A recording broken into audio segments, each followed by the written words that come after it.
Je faisais partie de ces gens infamés juste avant que je graille. Je faisais partie de son cœur avant qu'elle me dise bye bye. Salut Hamza. Salut, ça va? Ouais, ça va et toi? Bienvenue. Tranquille, merci. Bienvenue en Guadeloupe, c'est ta première fois? Ouais, première fois. Et alors, premières impressions? Je kiffe beaucoup. C'est vrai? C'est très beau, il fait beau, le soleil, les palmiers, ça fait plaisir. Ok, top. Ben, bienvenue, on est hyper fiers de t'avoir ici chez nous. Merci d'avoir fait le déplacement.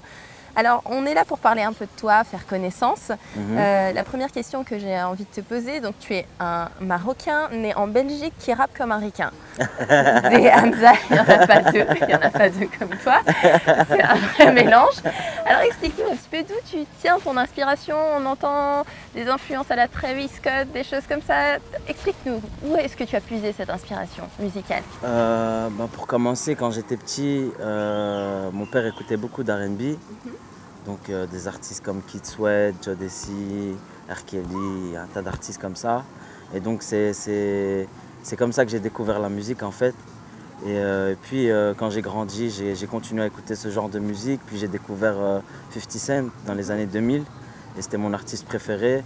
Et c'est lui qui m'a donné envie d'écrire, de faire de la musique. Donc j'ai commencé à partir de là. Et j'écoute beaucoup de musique ricaine en fait. Et c'est ce qui m'inspire, c'est ce qui me fait kiffer tous les jours. Donc je pense que ça vient un peu de là. Parce que c'est vrai que quand on t'entend rapper, on oublie complètement la langue, on a l'impression d'être au States. Donc c'est incroyable, vraiment, c'est fou quoi. On n'arrive pas à te ranger dans une case en fait. Et tant mieux. Et je pense que c'est ça qui fait ta particularité et ton talent. Merci beaucoup. Tu es autodidacte. Tu as tout appris tout seul? Ouais, j'ai tout appris tout seul, de la composition. Après, ouais. Que ce soit ma manière de rapper ou d'écrire, bien sûr, tu es tout le temps influencé par ce que tu écoutes et les artistes que tu aimes bien.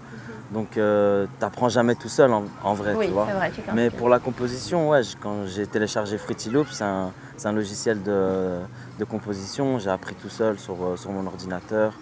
Et donc, ouais, depuis on est là. Évidemment, bravo. Alors, tu as 24 ans, tu es jeune, un disque d'or, des millions de vues. Comment on le vit à cet âge-là? Moi j'ai eu la chance, parce que ça fait longtemps que je fais de la musique, ça va faire peut-être 7-8 ans. Donc je pense que j'ai grandi un peu avec ma carrière. Donc c'est pas un truc qui est venu brusquement, donc c'est pas un truc, tu vois ce que je veux dire? Oui, c'est plusieurs années de travail qui ont plusieurs mené années, à les succès. vues sont montées petit à petit, donc je me suis habitué à tout ça, donc je le vis bien. Et grâce à Dieu, ouais, ça fait plaisir. Ouais. Et tu le réalises ce succès ou bien tu sûr, gardes toujours une distance? Comment tu le vis? Je le vis bien et c'est mon jus, tu vois ce que je veux dire? C'est mon essence, c'est ce qui me donne envie de taper toujours plus haut, plus fort. Après, c'est vrai que quand je suis chez moi à la maison, je sors pas beaucoup, donc je réalise pas. Mais quand je viens par exemple en Guadeloupe et que je vois qu'il y a des gens qui m'attendent, ou en France, ou partout, ça fait plaisir. Ça fait chaud au cœur et ça motive, quoi. Ouais. Et qu'est-ce qui te fait garder les pieds sur terre, rester quand même proche des vraies choses? Parce que c'est vrai que quand on a ce succès-là, on peut parfois penser que les artistes partent dans autre chose. Bien sûr, ouais. Je pense que justement c'est important d'avoir un bon entourage, d'avoir des amis qui savent te dire quand tu fais des choses qui sont pas bien, des choses qui... Parce que souvent tu as des artistes, tout le monde, ils sont tellement matrixés, les gens ils leur disent ouais, tout ce que tu fais c'est bien, quand il fait un truc pas bien les gens disent c'est bien. Alors justement moi j'ai des amis qui me disent ouais non frère, là tu fais n'importe quoi, ou reprends-toi ou fais ça. Et je pense que c'est important pour garder les pieds sur terre, d'avoir un bon entourage. Et moi je pense que c'est ça qui me maintient un peu le truc, quoi, tu vois. Ouais, c'est clair. Et si tu devais là, tu as quand même quelques années de carrière derrière toi, même si on souhaite qu'elle dure le plus longtemps possible. Est-ce que tu pourrais nous dire un moment qui t'a marqué, un événement qui t'a marqué en positif, puis ensuite en négatif, quelque chose un obstacle que tu as dû surmonter, en commençant par le positif? Par le positif, par exemple, le fait de travailler aujourd'hui avec Nike, pour moi c'est un truc qui est ouf, parce que c'est une marque à l'époque, quand j'étais jeune, c'était difficile d'avoir ce genre de basket, c'était cher et on n'avait pas forcément les possibilités de s'acheter ce genre de basket. Aujourd'hui, se retrouver en tant que partenaire de Nike, c'est un truc, tu te dis ouais putain c'est cool, tu vois. Ça c'est un truc que je trouve assez positif. Après, truc négatif, franchement, j'ai pas à me plaindre. Je vois pas un truc négatif Il n'y a comme pas eu ça. un moment où... Franchement, comme ça, non. Ouais, que du positif, franchement, C'est ouais. good. Justement, tu parlais de l'enfant que tu étais. C'était quel genre de petit garçon, Hamza? Quel rapport il avait avec la musique? Tu nous parlais de ton père tout à l'heure, mais est-ce que tu rêvais d'être un artiste un jour, d'être un chanteur un jour? Ouais, j'ai découvert ma passion assez jeune quand même. Je pense que je devais avoir 14 ans. Donc dès lors, je me suis dit que c'était ça que je voulais faire en fait. Quand j'ai commencé à composer, écrire, après oui, bien sûr, c'était pas du génie quand j'ai commencé. Mais j'ai senti que j'avais un feeling pour la musique et puis je kiffais. Donc tous les jours, je faisais que ça, composer, écrire, chanter, écouter de la musique. Ça fait partie de ma vie quoi. Bah oui. Ouais. Alors, je vois que tu es venu avec une équipe qui t'entoure. Est-ce qu'il y a eu une rencontre à un moment donné qui t'a permis d'accéder à certaines choses ou je sais pas, parfois il s'agit d'un manager, parfois un producteur, parfois... Bien sûr, ouais, bien sûr. C'est pour ça que je dis, c'est important l'entourage. Là, il y a mon manager qui est là, il y a mon associé Nico, avec qui on tient Just Walk Up, c'est notre label.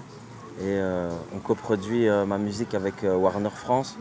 Donc on a notre propre label avec lui, il m'apporte beaucoup de choses, il m'aide sur plein d'aspects qui sont peut-être pour moi, que j'arrive pas forcément à gérer mieux que lui. Donc il m'épaule par rapport à ça et puis mon manager aussi. Donc je pense que c'est important d'avoir une équipe, tu vois, Ouais. comme ça la boucle elle est bouclée, tu vois ce que je veux dire? Ouais.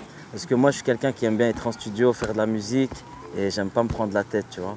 Donc c'est important d'avoir des gens qui vont justement compléter les choses que je vais pas forcément faire moi-même, tu vois. Donc voilà. Ok.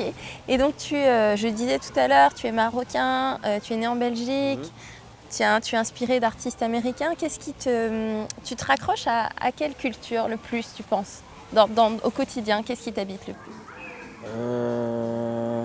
Je pense que j'ai ma culture, c'est un mélange de cultures, hein. J'ai ma culture marocaine à la maison, quand je suis à la maison.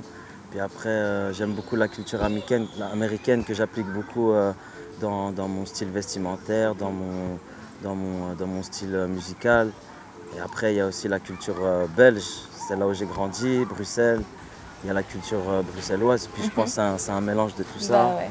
qui fait Hamza, quoi. C'est vrai, c'est ce qu'on disait tout à l'heure. Et si tu devais te projeter dans les 10 prochaines années, qu'est-ce que tu aspires? Est-ce que quelqu'un comme toi qui est autant imprégné de la culture américaine prévoit par exemple d'aller s'installer aux États-Unis? Pourquoi pas? Si Dieu le veut, et avec les efforts, j'espère que je pourrai peut-être un jour. En tout cas, c'est le but d'élargir le spectre et pas seulement se focaliser sur une petite zone. Si je peux élargir le spectre, je veux dire dans les fans et la fanbase, si je peux élargir, c'est le but, je suis là pour ça. Et puis dans 10 ans, si je peux aller aux États-Unis, bien sûr, ce serait super. Ouais. Et pour l'instant, on est là, on continue à charbonner. Et Inch'Allah, on verra ce qui arrivera. Alors, tu es venu ici pour le All Day In Festival. Le slogan de ce festival, c'est All About Love, donc tout autour de l'amour. Donc, je vais te poser quelques questions autour de cet amour. Et la première que j'ai envie de te poser, c'est de savoir si tu avais la possibilité de dîner avec une personne que tu admires, que tu aimes, vivante ou morte, avec qui ça serait? Ah là, ce sera avec mon père. Avec ton père? Ouais. Il est décédé cette année. Donc s'il y a une personne avec qui j'aimerais dîner, ce serait mon père directement. Ouais. Okay, un bien dîner, sûr. Dîner, juste moi et mon père. Ouais. Ok, merci pour ce partage. Avec plaisir. Et puis après, je vais te poser 2-3 petites questions un peu plus légères. Quand tu vas sur scène comme ça, est-ce qu'il y a quelque chose que tu aimes plus que tout faire avant de monter sur scène? Est-ce que c'est un rituel, quelque chose que tu emmènes partout?